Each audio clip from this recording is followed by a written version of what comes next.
দেখেন, বর্তমানে আমাদের বাংলাদেশে কোনো একজন মানুষ নিরাপদ নেই। আমি এই কথাটা কেন বললাম, দেখেন, আমি একটু আগে বসে বসে মোবাইল টিপছিলাম, তো একটা ভিডিও আমার চোখের সামনে পড়লো। এক মাদ্রাসার একজন হুজুর, শাহাদাত হোসেন উনির নাম, উনি 5-7 বছরের একটা শিশুকে দর্শন করছে। তো উনি আবার জামাতে ইসলামের একজন নেতা। তো দেখেন, আমাদের বর্তমানে বাংলাদেশে কি যে হচ্ছে আর কি যে ঘটবে আমরা ভেবে পাচ্ছি না। তো দর্শক, ভিডিওটা দেখেন, দেখে ভিডিওটা শেয়ার করে দিন, যাতে আমাদের বাংলাদেশের প্রশাসন এবং যারা রাষ্ট্রীয় ক্ষমতায় আছে তাদের নজরে এই জিনিসগুলো আসে। তারা এই লুটের ফাঁসি চাই, একটাই দাবি। আমি রবিবার দিন 3:30 বাজে স্কুল থেকে আসছি, আইসা গোসল করতে গেছি। তারপর আমার রুমে জামা কাপড় মেলতে গেছি। আমি জানলা খুলে দেখি কি শাহাদাত হুজুরের চেহারে বসা, তার কোলে শিফা, তারপর ওর পায়জামার ভিতর দিয়ে হাত দাও। আমি এইটা দেখে জানলা বন্ধ করে দিচ্ছি।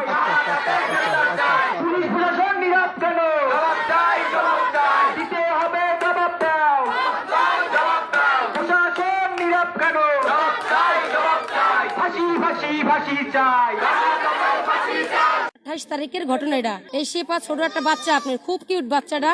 ও আপনার কোচিং করতে আসছে, তো কোচিং করছে 5 জন মিলে, 3 জনরে তারা ভাগাই দিচ্ছে, 2 জন রাখছে, একজন ঝাড়ু দিতে রাখছে, আর একজন শিপারে লইয়া ওই শাহাদাত আর কি, ওনার হুজুর বললো কলঙ্ক হবে, উনি শাহাদাত, ওই শাহাদাতে লিয়ে ওনারাকে এই ঢুকছে, আপনি লাইব্রেরিতে ঢুকছে। লাইব্রেরিতে ঢুকার পরে আমাদের ওখানে একটা ভাগ্নি আছে, উনি আর কি দেখছে যে পুরা অলঙ্গ শিপা সাত হুজুরের কোলে নিয়ে বসে আছে।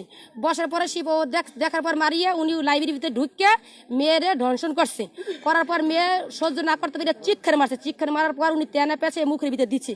দেওয়ার পর মাইয়ারে একটা ওষুধ পর্যন্ত খাওয়াইছে স্যার। ওষুধ খাওয়ানোর পর মাই ওটা গেলতে পারে নাই, তিতা দিয়ে খেয়ে জায়গা রয়ে গেছে। রওয়ার পর আপনার ওই ছেলেটা ছিল, উনি করছে কি মেয়ে নির্যাতন সহ্য না করতে পারে চিৎকার দিয়েছে। উনি বুঝতে পারছে যে এখানে মানুষজন পড়ে যাবে, এই কারণে উনি বাইরে দিয়ে তালা মেরে চলে গেছে।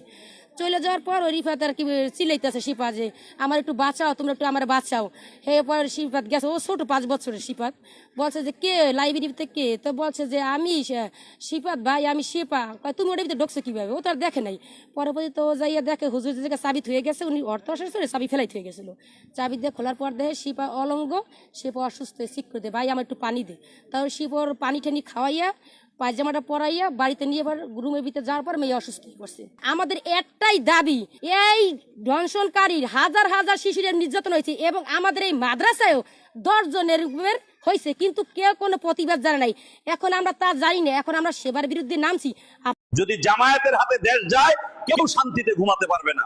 জামায়াত ইসলামের সবচেয়ে বড় শত্রু, তারা থাকলে শয়তানের দরকার নেই। বন্ধুগণ, জামাতের অপরাধের সীমা গুরুতর। জামাতের অর্থনৈতিক দুর্নীতির চাইতে নৈতিক দুর্নীতি প্রবল।